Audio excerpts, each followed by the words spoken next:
Està centrada en les relacions múltiples entre art i diversitat funcional i ha comissariat les dues edicions últimes, la 7a i la 8a, de la Bienal d'Art Contemporani que organitza la Fundació 11 a Madrid, que esperem que pugui tenir molta continuïtat, perquè realment és un gran projecte i és a partir de tota aquesta experiència que ella ens proposa una xerrada que porta per títol Organitzar un bon sidral, l'accessibilitat com a promesa i com a pràctica. O sigui que todo tuyo. Gracias. La decisión de ponerlo ha nacido también un poco de la conversación que hemos tenido en el desayuno. Es todo...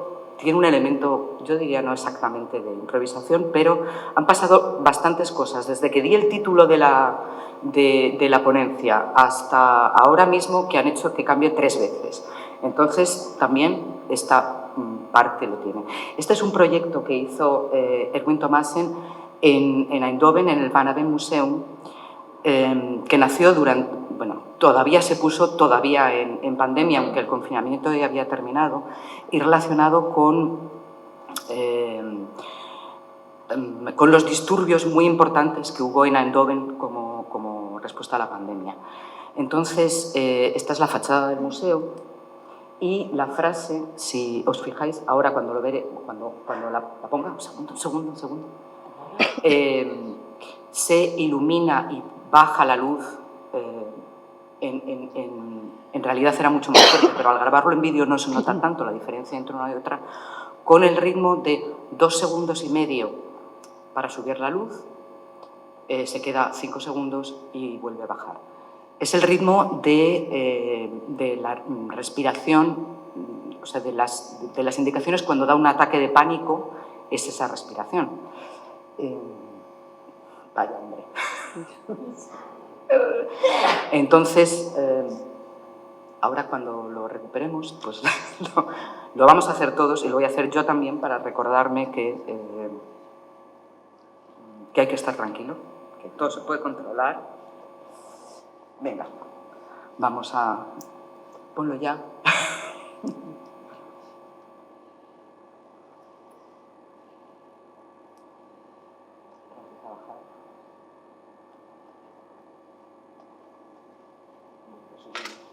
Bueno, esto lo hacía durante toda la noche y además por la ubicación del museo la verdad es que lo veía media ciudad que se acordaba y que tenía que respirar, bajar. De hecho, esto lo vendían como unas formas en plástico alargadas que te las podías poner como broche y yo le traje una a una amiga que tiene ataques de pánico y lo utiliza como amuleto. Me mandó una foto en un viaje con ella y dice, lo traigo. Entonces se acuerda que tiene que respirar. En fin, esa era esta introducción, un poquito quizá improvisada, pero que a mí sirve, desde luego, para recordarme que hay que respirar y que no pasa nada. Son los agradecimientos a toda la gente que me ha forzado a pensar sobre esto y a organizarlo y también, por otro lado, pedir perdón porque tengo un trancazo espantoso, estoy con pañuelos, agua, caramelos y seguramente me dé un ataque de tos. Y también por haber cambiado el título, en realidad.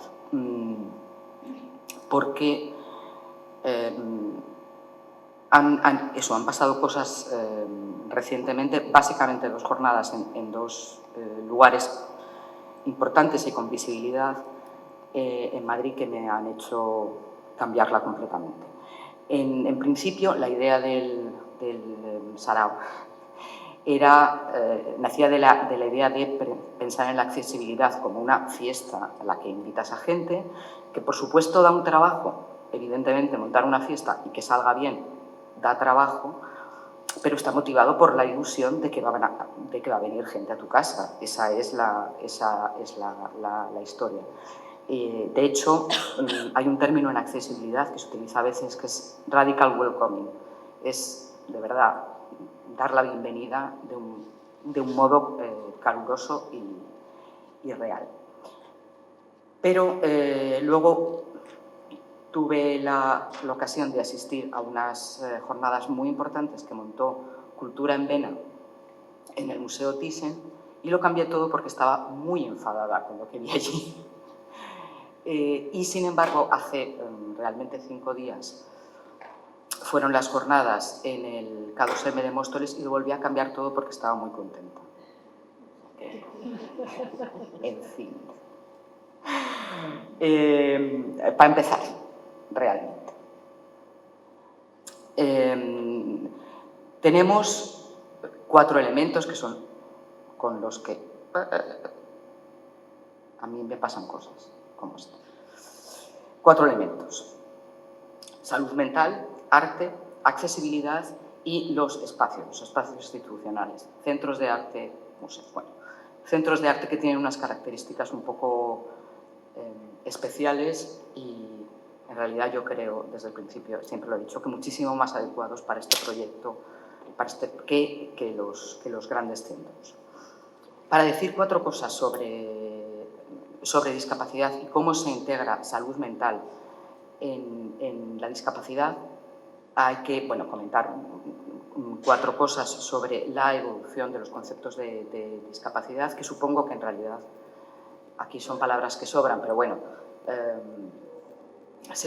pero siempre es importante decirlo, se pasa de un modelo médico en el cual la discapacidad está integrada en el cuerpo de la persona, aislada de cualquier otra característica, vista básicamente desde el modelo médico. El modelo administrativo es una ratificación de ese mismo modelo médico, de hecho es un médico el que da el informe, y a partir de los movimientos de los 60 y de los 70 y la alianza con la reivindicación de derechos civiles también de otros grupos, se crea un nuevo modelo, que es el modelo social, en el cual de algún modo se saca esa condición corporal y se pone en el entorno, en el mundo diseñado, se dice muchas veces. En definitiva, que nos podamos trasladar o no depende en parte de las propias condiciones, pero depende enormemente del mundo diseñado. Siempre se dice, en un mundo en el que todo el mundo fuese en silla de ruedas, no habría escaleras. La sordera solo es una discapacidad si solo se considera la comunicación oral como único modo de comunicación válido. De ahí nació el término, que nació, de hecho, por activistas catalanes, de diversidad funcional, que solo se usa en ámbito de habla hispana, aunque empieza a encontrarse traducido también en inglés, pero que pone el énfasis precisamente ahí. Existen funciones como la comunicación, como la movilidad, como el desarrollo laboral, que las diferentes realidades corporales la cumplen de un determinado modo y que solo el hecho de que el mundo esté diseñado para promover unas, validar unas y otras simplemente no contemplarlas es lo que crea la discapacidad en unas determinadas personas. En el caso de salud mental, es cierto que no encaja enteramente con el modelo social, pero también es cierto que ese análisis estaba desde muchísimo antes. Y además, por otro lado, ha sido la relación entre cuerpo y mente, porque es cierto que los primeros desarrollos del modelo social en la discapacidad vinieron de personas con movilidad reducida y luego con otras sensorialidades, pero desde el principio la salud mental estuvo muy metida y siempre se hablaba de las diferencias de mente y cuerpo porque también una de las cosas que desde el principio se enfocaron es que esa diferencia corporal crea grandes problemas de salud mental a las personas que se ven obligadas a navegar constantemente en un mundo que ha sido diseñado muchas veces sin pensar en ellos, y hay veces que la sensación es directamente en su contra. Acaba pasando una factura muy importante. Entonces, independientemente de otros elementos, siempre eso ha estado presente. Aunque también es cierto que las tensiones dentro del movimiento, o sea, no voy a ocultarlo, que son importantes. Porque muchos de los debates dentro de salud mental es si se incluyen o no las propias personas. Hay mucha gente que niega la existencia de problemas que niega la existencia de algo así como locura. Y hay una lectura en la cual esta es única y exclusivamente producto de una definición social, sin nada orgánico a lo que agarrarse.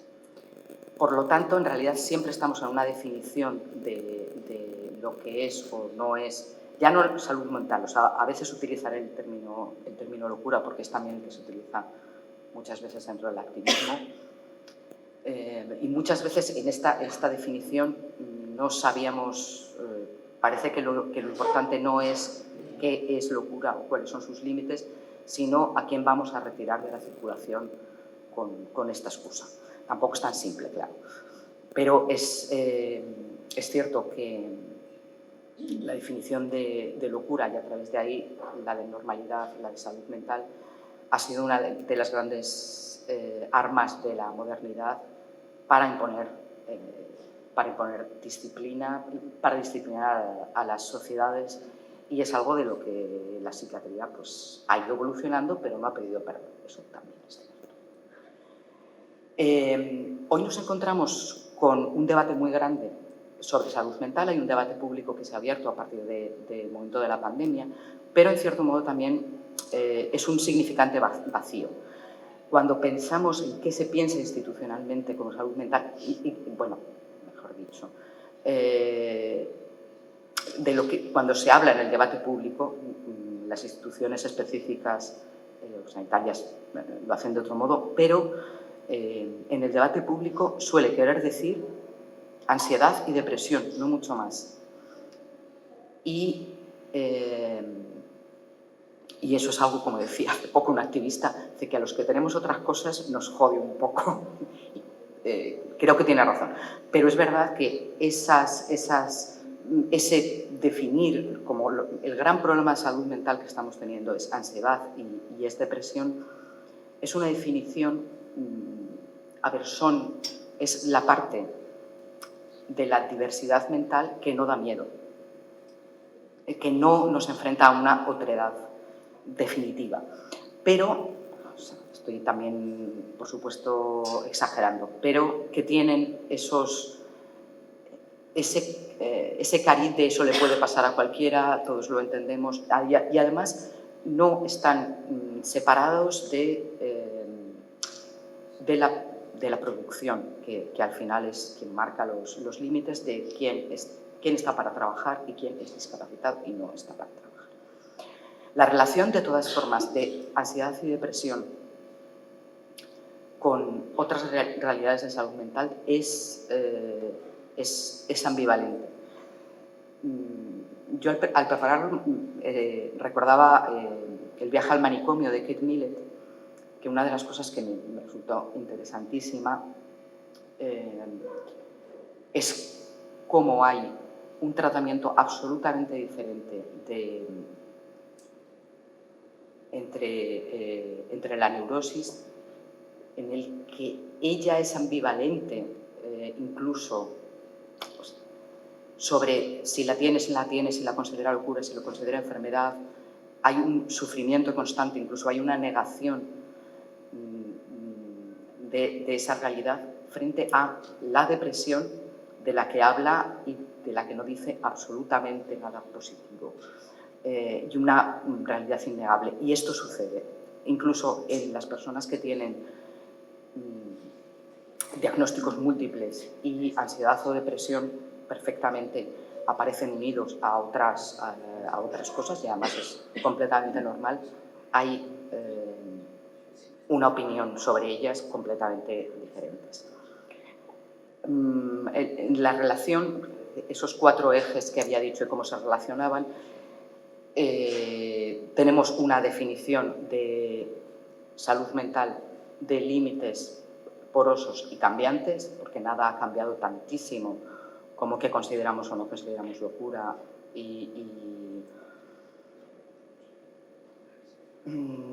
hay una búsqueda constante de qué es lo orgánico detrás de esa enfermedad.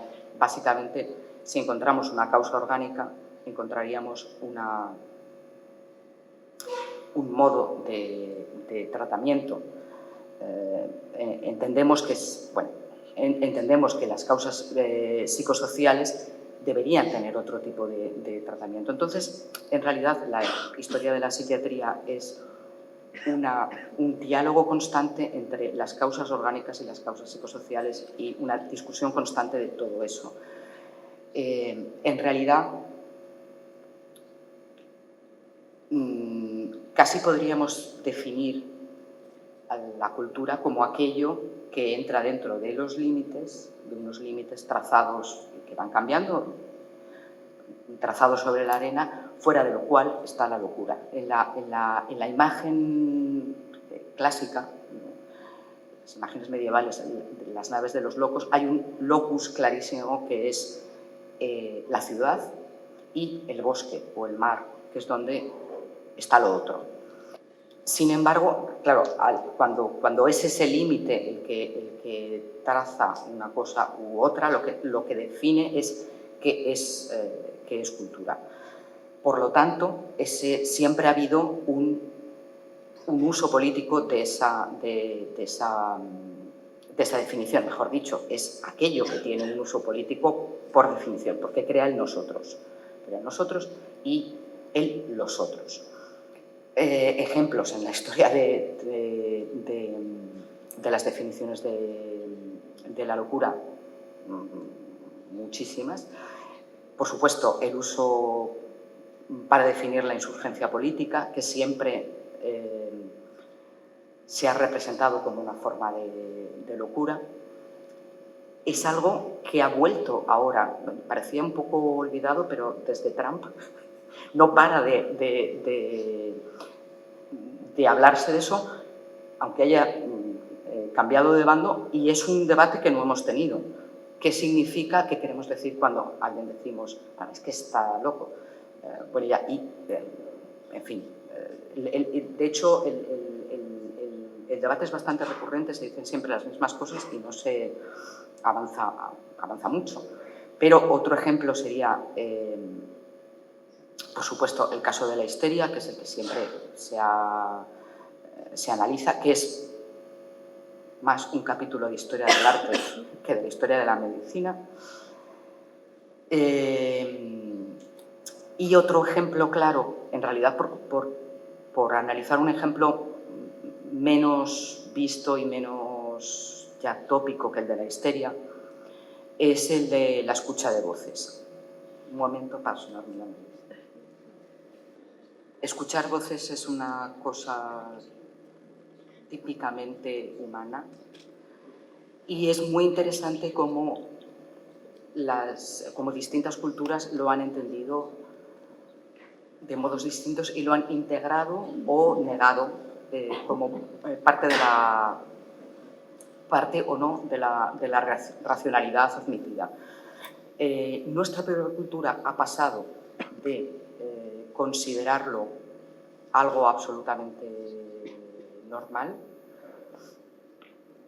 a considerarlo un síntoma de locura y un indicio, un principio de otros problemas más grandes. Bueno, sí, esto lo voy a hablar ya. Claro, uno de los ejemplos del modo de trabajar, formas artísticas que están vinculados a eso, sería el Café de las Voces de Dora García. Bueno, sí, que creo que hablaré del luego vinculado a otro, enfrentado a otro proyecto que bueno, yo creo que no es tan positivo. Bueno, el régimen de visualidad que nace en 1650, en el que el control de las personas a las que se considera locas y que esa definición va, por supuesto, cambiando, tiene que ver con un control de la polis, es el momento que se empieza a crear también el Estado moderno y se define los límites de quién somos nosotros, quienes tenemos derecho a la ciudadanía plena, sea cual sea la definición que haya en ese momento, y quién está fuera y, por lo tanto, ha de quedar aislado. En torno a 1850 sí que empieza a cambiar ese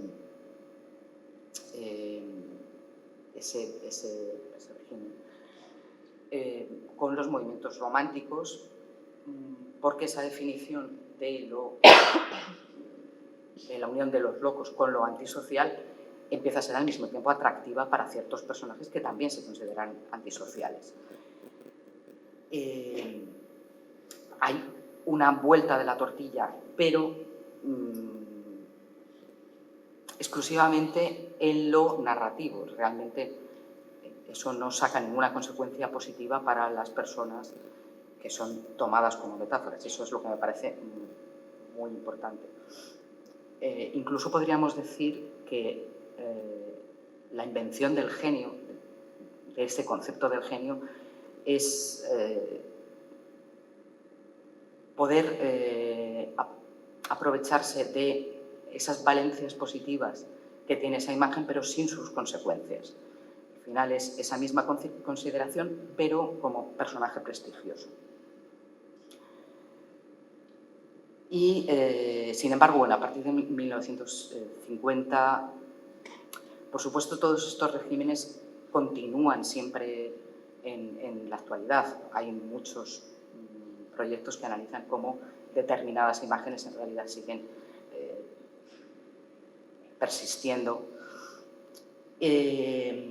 Pero hay un momento en que es la propia lucha de las personas con discapacidad y la alianza de la antipsiquiatría, a partir de 1950, realmente cambia bastante el discurso y se ha transformado mucho. Al menos en teoría. En la práctica, bueno, no, la práctica también ha cambiado mucho, pero es cierto que sigue existiendo contención mecánica, sigue existiendo muchos de esos problemas. Los modelos de derechos humanos que se trabajan ahora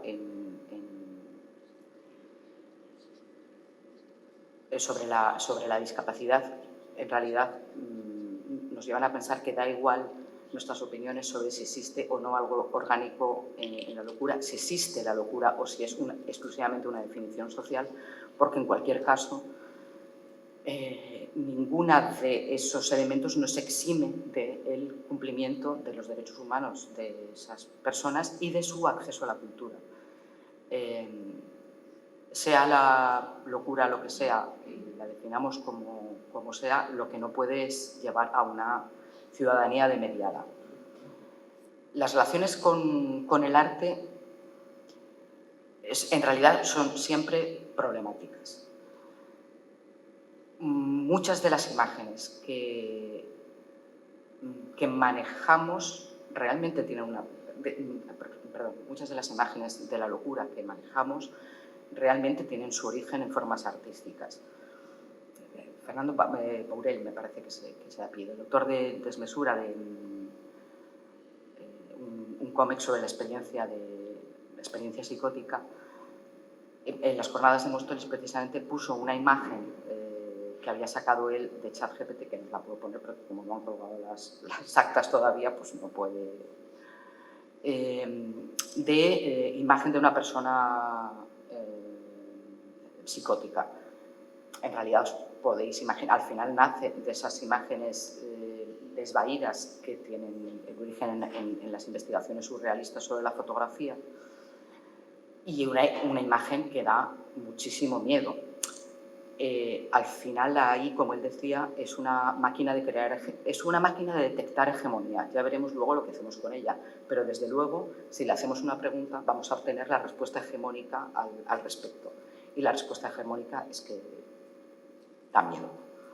Era realmente una imagen que podía ser perfectamente para un cartel de una película de terror.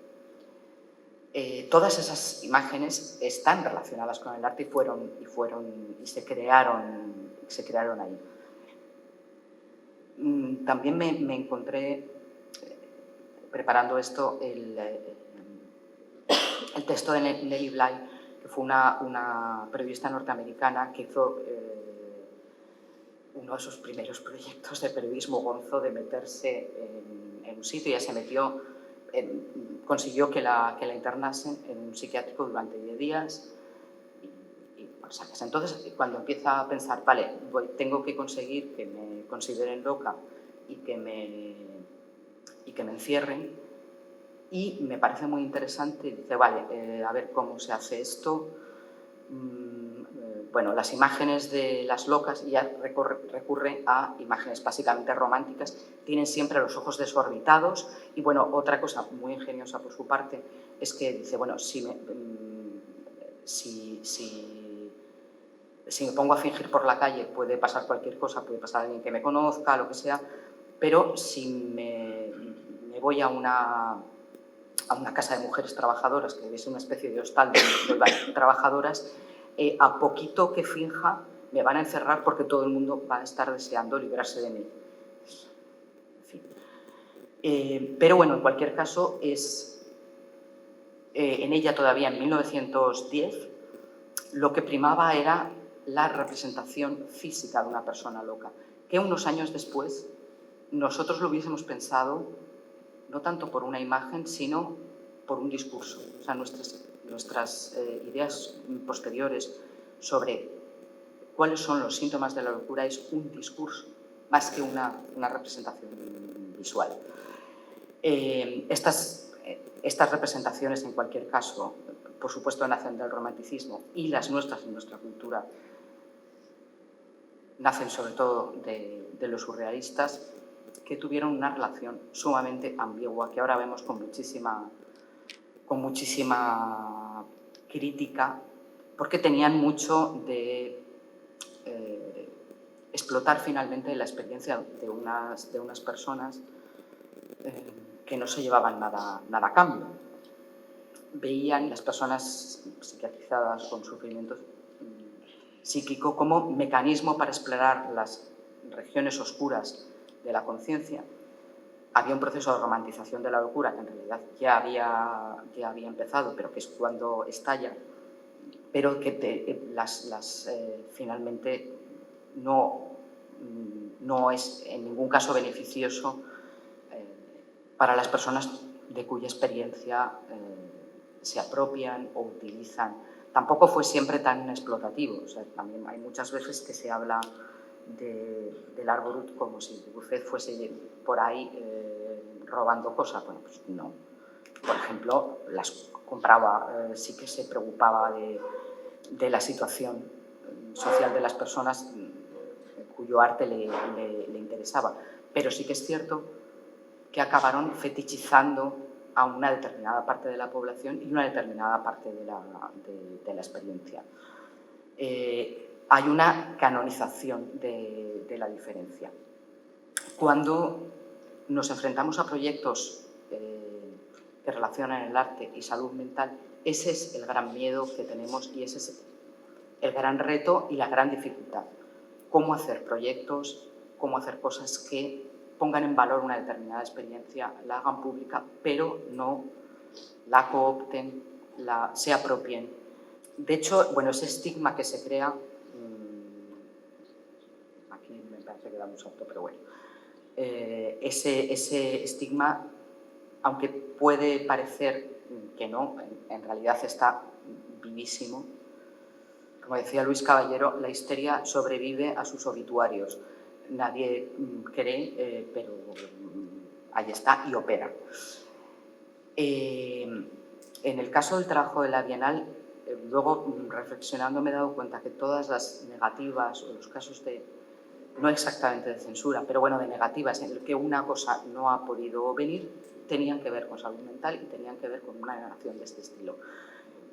Por ejemplo, Yayoi Kusama, a estas alturas a mí me sorprende, pero la galería de Yayoi Kusama, para pedir los derechos para proyectar un vídeo suyo de los 70, el argumento para no darnos el permiso era que la artista no quería aparecer en nada que tuviese que ver con contexto ni de Japón ni de salud mental.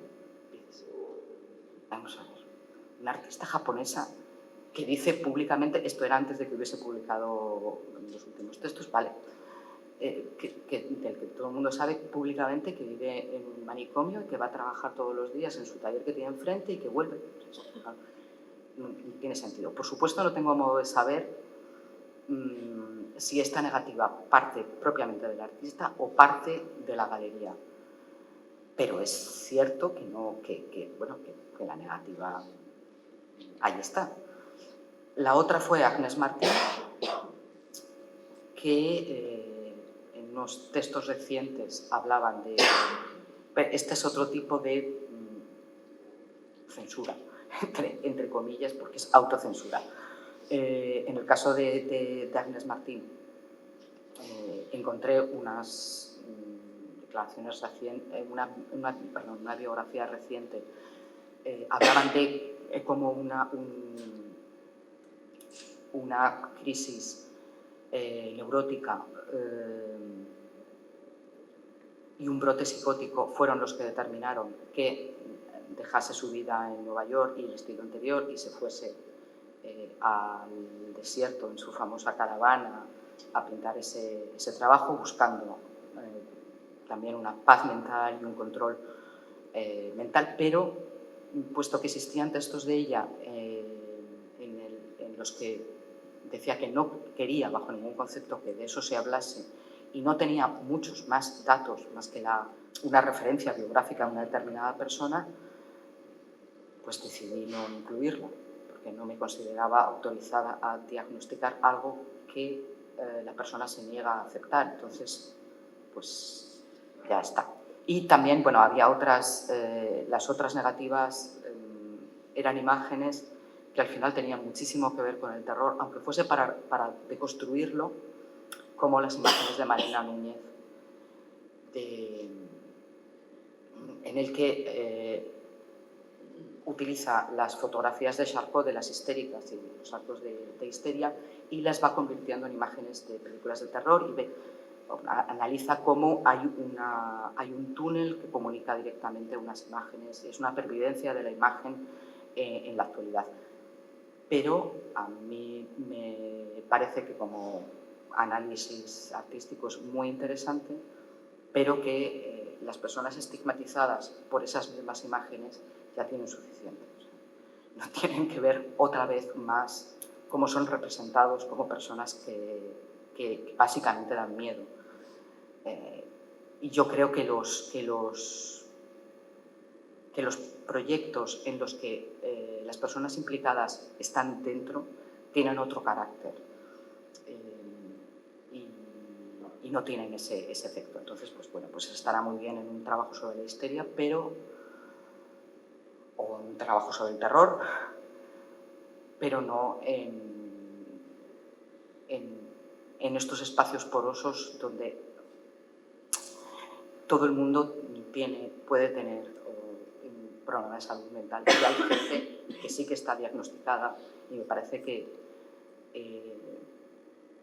su bienestar está por encima de ciertas cosas, básicamente. ¿Qué trabajos podemos hacer entonces? ¿Qué relaciones podemos establecer entonces entre el arte y la salud mental? Cuando se piensa que los únicos trabajos que se pueden hacer son de retirada del estigma, que bueno, está muy bien, pero no solo es eso, ¿no? De trabajo sobre quitar el estigma o de memoria de la violencia, como hay un proyecto, Memorias al Viento, de Toxic Lesbian, que hizo un trabajo muy interesante de memoria histórica de mujeres. Era con cartas del psiquiátrico de Leganés, cartas que nunca habían sido enviadas, es decir, las cartas las escribían pero luego no las enviaban a la familia.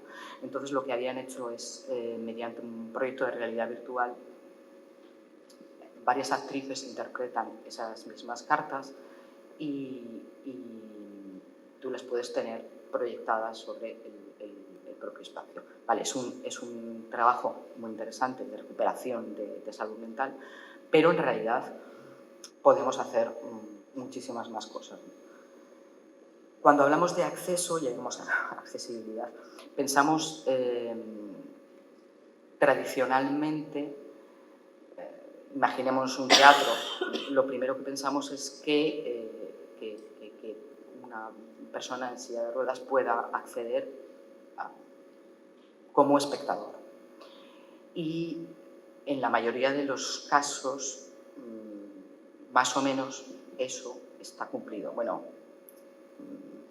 seguramente esté siendo un poquito optimista, pero en general el acceso como espectador más o menos está cumplido. Bueno, para mi sorpresa, hace 4 meses murió Kai Hasariaho, una compositora finlandesa, vivía en París, y por una carta la carta en la que la familia informaba, ella era bastante joven,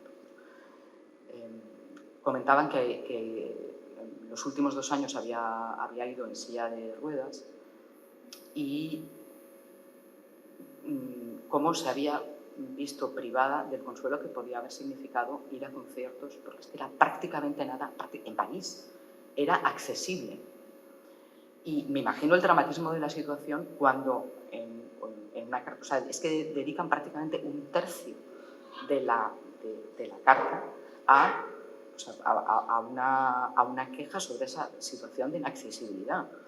O sea, quiero decir, es una persona que estrenó óperas en la Ópera de París, que no hubiese podido ella misma entrar como espectadora. Es absolutamente dramático. Creo que aquí no habría pasado. Pero bueno. Pero hay un paso más, que es el que casi nunca se cumple, que es si también el escenario es accesible. Y esa es casi nunca.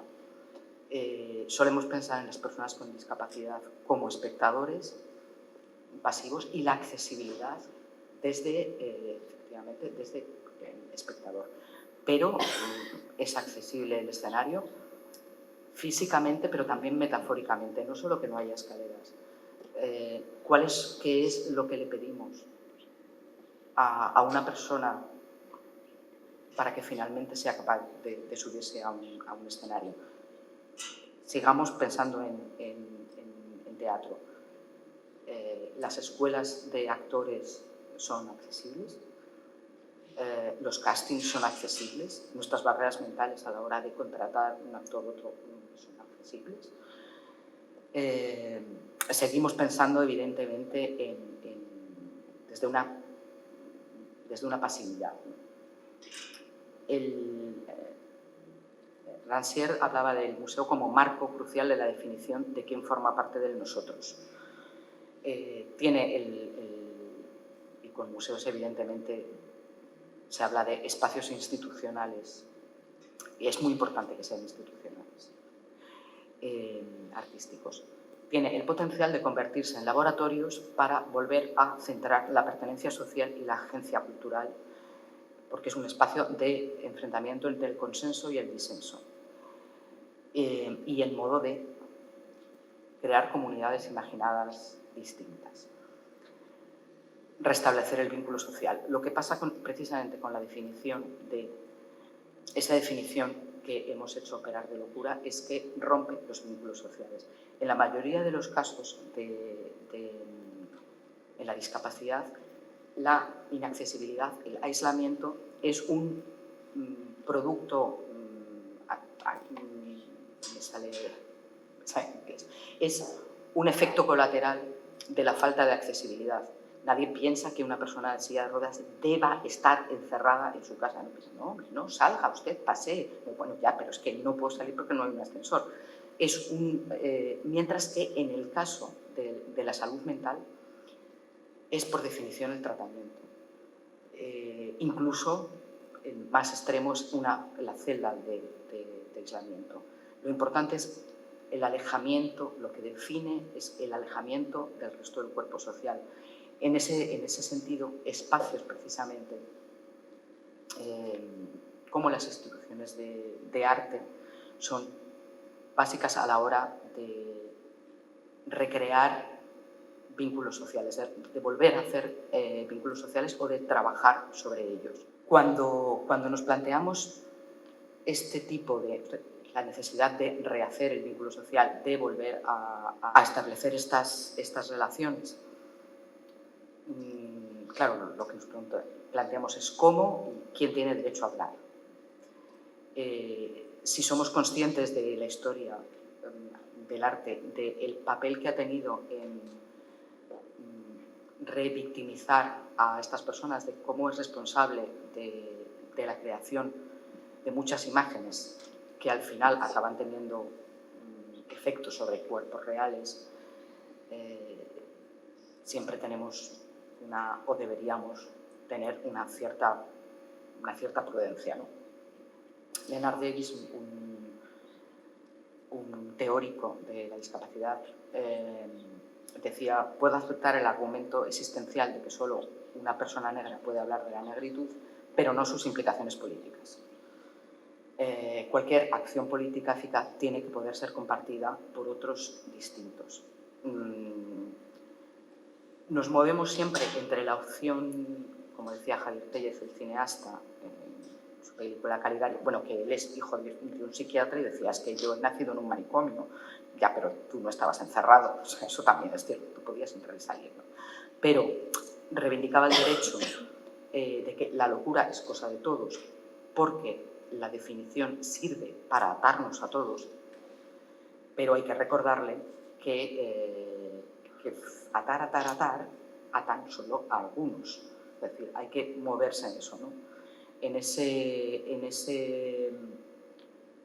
límite. A mí me gusta siempre recordar la frase de Leonora Carrington en una entrevista, y decía: ya, sí, lo que queráis sobre los surrealistas, pero ni Bretón ni nadie ha visto el interior de un manicomio en España. Solo decir sí.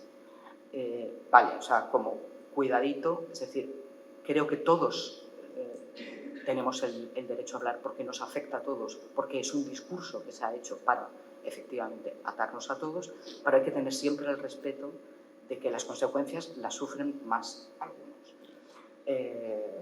Y en ese sentido, es decir, también existen en estos ámbitos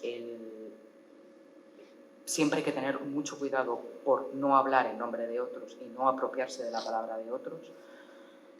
Eso es cierto, pero también es cierto que vivimos en una relación constante de discapacidades que tenemos o no tenemos. Siempre tenemos un cierto privilegio con respecto a otros.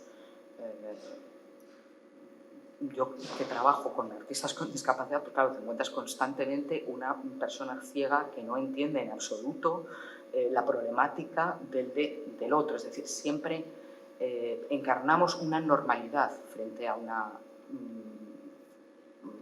a otros, y estamos constantemente en esa porosidad de relaciones que van y vienen, y creo que no hay que tener miedo de hablar, pero también hay que tener muchísimo cuidado en no hablar eso en nombre de otros, y que constantemente hay que recordarse del eslogan de nada por nosotros sin nosotros, que hay que recordarlo constantemente. Yo lo recordé hace 2 días porque el periódico El Español había montado para el 3 de diciembre una mesa redonda sobre cultura, discapacidad y tal, y los 6 ponentes, ninguno tenía discapacidad. Tampoco eran, ¿no? O sea, en algún momento habrá que decirles, perdonen, esto es tan vergonzoso, o sea, es impensable ya que en una mesa sobre el 8 de marzo vayan 6 señoros. O sea, pues en el caso de personas con discapacidad lo mismo, pero como se parte de una infantilización muy marcada, pues se piensa que, bueno, perdona, no, o sea, se puede hablar por sí mismo. No significa que una persona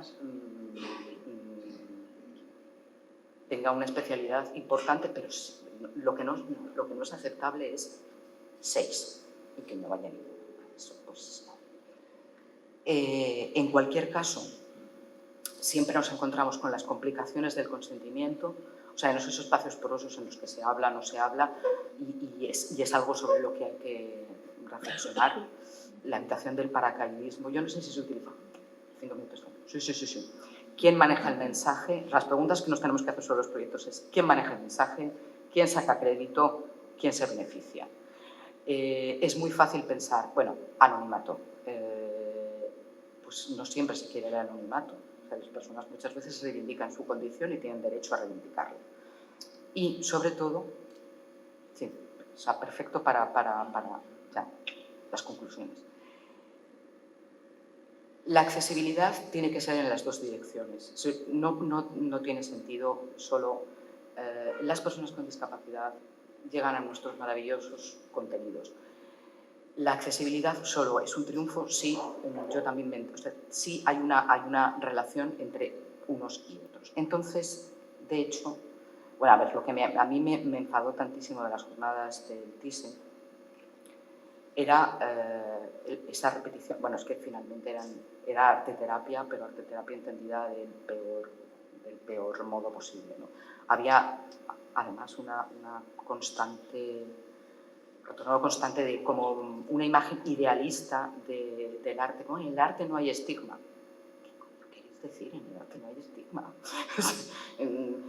Bueno, pues, al final estaban hablando de manualidades. Es así. Y, sin embargo, precisamente en las jornadas del K2M, donde había una posibilidad de muchísima presencia de personas y de colectivos, estaba la gente de inspiradas, eso quedó cristalizado en los mandalas. No sé si sabéis que como hay poco presupuesto, pues parece ser que en los, no sé si en este centro de día, en fin, que es muy habitual imprimir mandalas, o sea, lo que normalmente es una impresora de lápices, y todo el día rellenar mandalas. Entonces se ha creado un subgrupo de odio los mandalas. Costa, bueno, tengo la imagen por ahí, Costa me mandó un dibujo de odio los mandalas, que he dicho que no quiero hacer más mandalas. O sea, ya fue una cosa curiosa porque salieron en 3 comunicaciones que no tenían contacto uno con otras. Y precisamente en este chico, el de Desmesura, que llevó un taller, hicieron un cadáver exquisito y a base de historias entre varias de las personas, y salió un principio de historia que luego la reconstruyen. Bueno, pues la historia era que iban robando poco a poco los mandalas que les iban dando a lo largo de un tiempo, y cuando ya tenían suficientes habían hecho un SOS en el patio muy grande para que se viese desde arriba, como una única utilidad que podían tener los mandalas. Definitiva, no nos interesan la arteterapia como espacios de normalización, como espacios de domesticación. Claro, ellos decían, vale, te dan un mandala porque al final es un arte tutelado, es un entretenimiento tutelado, es muchísimo más peligroso. Si te dan una página en blanco, ya sabes qué escribes. Y para terminar, Elizabeth Sweeney precisamente tenía un texto bastante importante sobre cómo comisariar proyectos éticos en este. Y había 6 principios que en realidad creo que...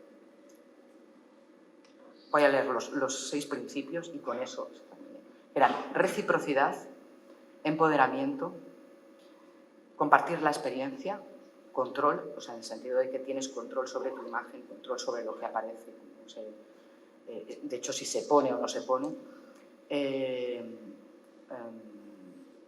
Accountability. Bueno, al final es transparencia en que te pidan cuentas y las des, y reflexividad. Ese me parece el elemento más importante. No hacemos nada si las personas con una experiencia distinta entran al museo y el museo sigue exactamente igual. Si eso no nos hace establecer una conversación en la que todo el mundo quede afectado, básicamente. Porque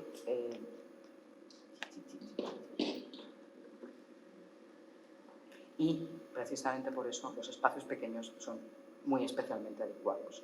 La cantidad de elementos de tensión que hay en espacios muy grandes no tiene nada que ver con la familiaridad que se puede establecer en los pequeños. Era una frase de Silvia Limiñana, una artista que hacía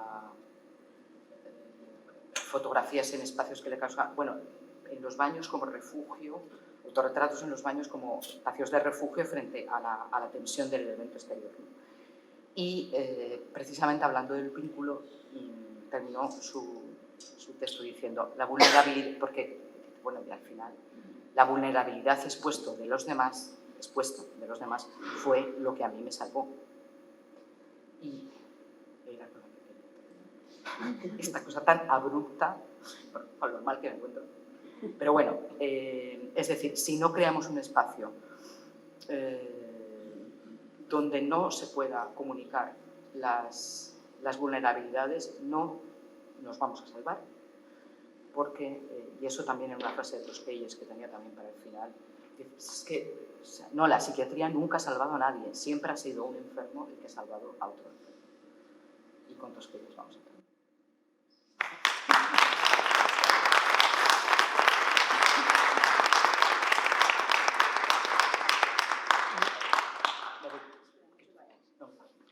Hola, Maite.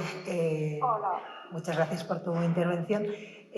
Yo quería como coger esta anécdota, bueno, una anécdota o historia sobre las mandalas.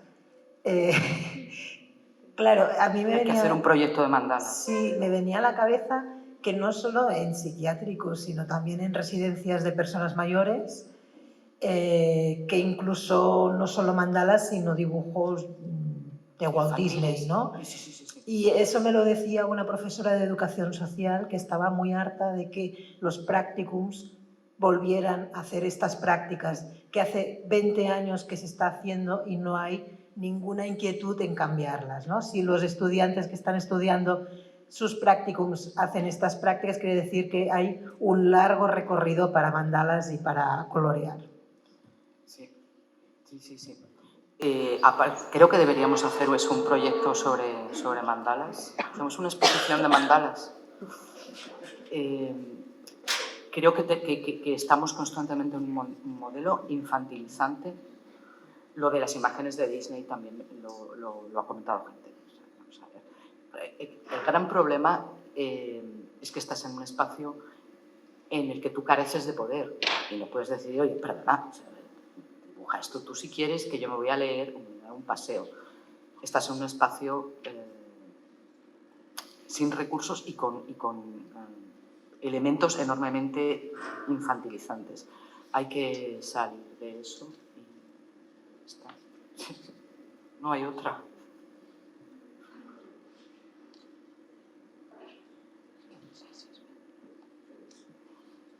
Y otra vez, de verdad, disculpas porque estoy...